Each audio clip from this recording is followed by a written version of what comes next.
Shayx Muhammad Sodiq Muhammad Yusuf, O'rta Osiyo va Qozog'iston musulmonlari diniy boshqarmasining sobiq raisi, muftiy.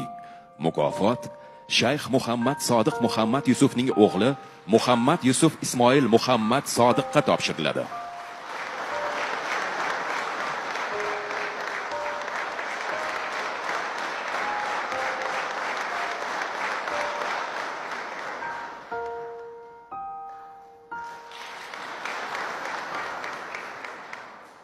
Alloh taologa hamd, Rasul akram sallallohu alayhi vasallamga salovat va durudlar bo'lsin. Allohga shukr, mana shu kunlarga erishdik, yetishdik. Ustozlarimizni, ulug'larimizni, bu yurtni tarbiyachilarini ehtirom va taqdir ko'rganlarini ko'rib turibmiz. Albatta bu ishni Allohga yaqin bo'lgan inson, Allohga ixlosi bo'lgan insongina amalga oshiradi degan meni bir ishonchim bor.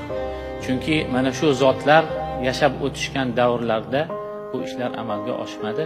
Bugungi kunda muhtaram prezidentimizni ixloslari va u kishini bu yurtga bo'lgan, yurtni ulamolariga bo'lgan muhabbatlari natijasida ular taqdirlanib turishibdi. Men shu munosabat bilan o'zimning nomimdan, oilamiz,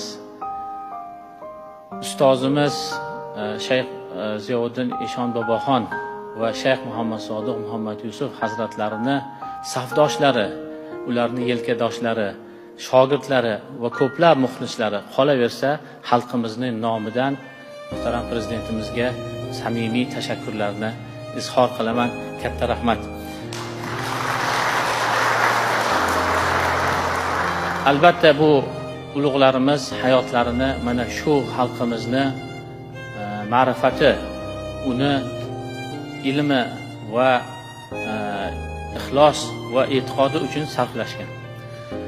Biz ham ularni davomchilari, farzandlari sifatida mana hozir nutq gapirdilar. Men gapiraman degan gaplarim hammasi o'zgarib ketdi. Chunki har bir nutqni gapirganlarda men otam orzu qilgan kunlar kelganligiga yanada ishonch hosil qildim.